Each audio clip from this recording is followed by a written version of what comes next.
거리 속력 시간의 활용 문제에 대해서 이야기해 보겠습니다. 거리 속력 시간에 대한 문제들은 다음 관계를 이용해서 방정식을 세우잖아요. 그래서 여러분이 여기 세 식은 꼭 기억을 해 주셔야 합니다. 속력이 바뀌는 경우를 한번 알아볼게요. 예담이가 등산을 하는데 올라갈 때는 시속 3km, 같은 길을 내려올 때는 시속 4km로 걸어서 모두 7시간이 걸렸어요.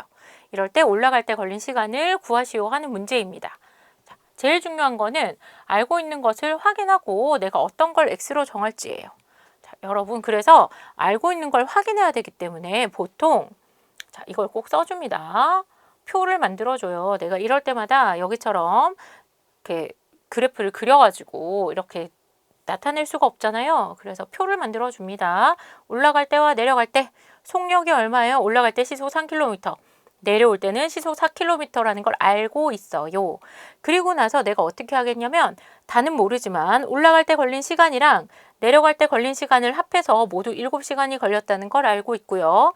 그 다음에 내가 그러면 올라갈 때의 거리와 내려올 때의 거리가 같으니까 거리를 x라고 표현해야지 이렇게 마음을 먹었어요. 그러면 걸린 시간, 올라갈 때 걸린 시간은 어떻게 표현할 수 있어요? 시간이 어디도 나와 있지 않으니 속력과 거리를 이용해서 이걸 표현할 수 있겠죠?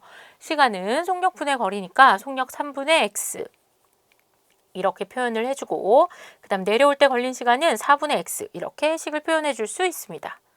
자, 그래서 여러분 바로 보면 알고 있는 거, 아까 그 표를 통해서 알 수 있는 것을 찾고 그래서 우리가 3분의 x, 4분의 x 걸린 시간을 어떻게 표현하는지 찾았죠? 그 다음에 등식으로 나타낼 수 있습니다. 자, 그래서 올라갈 때 걸린 시간 3분의 x 더하기 내려올 때 걸린 시간 4분의 x가 모두 7시간이죠? 그래서 모든 하항에 그 다음에 3과 4의 최소 공배수인 12를 곱해줘야 됩니다. 그래서 여러분 여기를 계속 까먹던데 잊어버리시면 안 됩니다. 분모가 있는 곳도 모든 항에 곱해주지만 여기 상수항도 항이니까 12를 곱해줘야 돼요. 그래서 이건 약분하면 4x, 약분하면 3x가 되고 그 다음에 계산하면 84가 되겠죠. 자, 그러면 7x가 84니까 다시 약분하면 x가 12가 되는 걸 알 수 있습니다. 양변을 7로 나눠보면 x는 10이죠. 그래서 올라간 거리는 12km이고 속력은 시속 3km이기 때문에 걸린 시간은 3분의 12, 즉 4시간인 걸 우리가 알 수 있습니다. 자, 근데 같은 문제인데 이번에는 시간을 x라고 해볼게요. 자, 그러면 속력이 시속 3km 올라갈 때, 내려올 때 시속 4km인 건 알고 있고요. 그 다음에 올라갈 때 걸린 시간을 x라고 하면 모두 걸린 시간이 7시간이기 때문에 내려올 때 걸린 시간은 7-x 시간이 될 겁니다. 그런데 같은 길을 내려왔기 때문에 올라갈 때 간 거리와 내려올 때 간 거리가 같다. 이렇게 등식을 이용해서 문제를 해결할 수가 있겠죠. 자, 그래서 우리가 알고 있는 것으로부터 뭐를 찾냐면 아까 거리는 하나도 표가 나와 있는 게 없잖아요.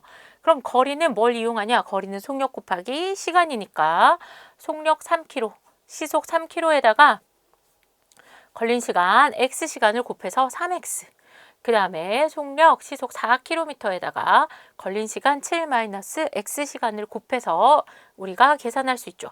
올라간 거리와 내려온 거리가 같다 하니까 여기에다가도 4, 7-x가 같다. 이렇게 써줄 수 있습니다. 자, 방정식 풀어볼까요? 3x는 우변 정리합시다. 4, 7에 28 4x이기 때문에 여기 있는 마이너스 4x 이항해주면 7x가 28 이렇게 될 거고요. x는 4라서 올라갈 때 걸린 시간 4시간인 걸 바로 알 수 있습니다. 자, 속력이 달라서 시차, 시간의 차이가 생기는 경우에요. 두 지점 A, B 사이를 자동차로 왕복하는데 갈 때는 시속 60km, 올 때는 시속 40km로 달렸더니 올 때는 갈 때보다 시간이 20분이나 더 걸렸대요.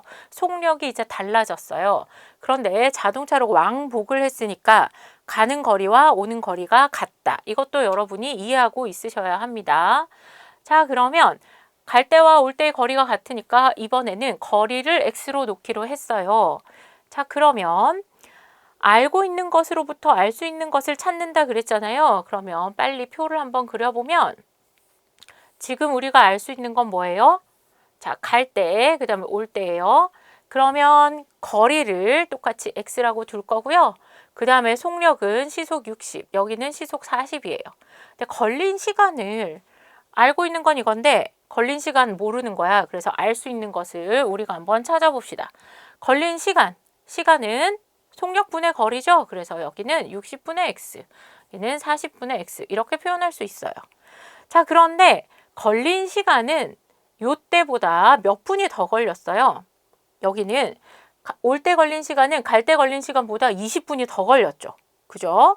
그래서 여러분이 이걸 어떻게 표현할 수 있냐면 올 때 걸린 시간은 갈 때 걸린 시간에서 20분이 더 걸렸으니까 올 때 걸린 시간에서 갈 때 걸린 시간을 빼면 뭐가 되겠어요? 20분이 되겠죠. 자, 봐봐요. 속력이 느리니까 이때 걸린 시간이 더 많은 거예요. 그래서 올 때 걸린 시간 40분의 x는 갈 때 걸린 시간 60분의 x보다 20분이 더 걸렸어. 그런데 우리 지금 뭔데요? 이거 다 시간이잖아요. 시간당 속력이니까 되는 분이니까 분을 시간으로 바꿔줘야겠죠? 그래서 60분의 20 약분해서 3분의 1로 바꿔줍니다. 아니면 자, 그래서 이제 볼까요? 40분의 x 마이너스 60분의 x가 60분의 20 이렇게 우리 얘기할 수 있죠. 그러면 분모의 최소 공배수인 120을 모든 항에 곱해주니까 여기는 3x, 그 다음에 여기는 120 곱해서 약분하면 2x, 여기도 120 이렇게 곱해주면 40 이렇게 돼서 여기 모두 120 곱해준 거죠. 자, 그래서 3x-2x는 x가 되고 A, B 사이의 거리는 40km이다 이렇게 얘기해 줄 수 있겠습니다. 자, 그러면 이번에는 시간을 x로 놓고 문제를 다시 풀어볼게요. 자, 그러면 우리는 시속은 알고 있고 그 다음에 왕복했으니까 이번에는 거리가 같다는 걸 알 수 있습니다. 자, 그러면 거리가 같을 거니까 속력이 시속 60km일 때 간 거리 어떻게 표현할 수 있어요? 거리는 속력 곱하기 시간이죠. 그래서 여기는 60x 이렇게 표현할 수 있어요. 근데 여기는 1시간에 간 거리가 시속 40km, 1시간에 간 거리가 40km인 속력인 거죠. 근데 여기는 x시간 20분이야. 시간과 분이죠. 그래서 이거는 시간으로 모두 정리해주면 x 더하기 60분의 20이니까 x 더하기 3분의 1시간 이렇게 정리해 줄 수 있습니다. 그럼 속력 곱하기 시간을 해야 되니까 40 괄호 열고 x 더하기 3분의 1 이렇게 정리할 수 있는데 이때 갈 때의 거리와 올 때의 거리가 같다. 이렇게 놓고 우리가 다시 문제를 풀 수가 있죠. 그래서 60x는 40에 x 더하기 3분의 1 이렇게 표현할 수 있고요. 자, 그 다음에 여기를 계산을 해보면 40x 더하기 3분의 40이에요. 그죠? 자, 그러면 앞에 60x가 있으니까 40x를 이항하면 20x는 3분의 40이 되고요. 그래서 x는 해야 되니까 x의 개수를 1로 만들어 줘야 돼서 양변에 20분의 1을 역수를 곱해주면 x는 그 다음에 약분을 딱 하게 되면 3분의 2가 되는 걸 알 수 있습니다. 그래서 걸린 시간은 3분의 2시간이고 속력은 시속 60x이므로 두 지점 사이의 거리는 60 곱하기 3분의 2니까 40km이다 이렇게 표현할 수 있습니다.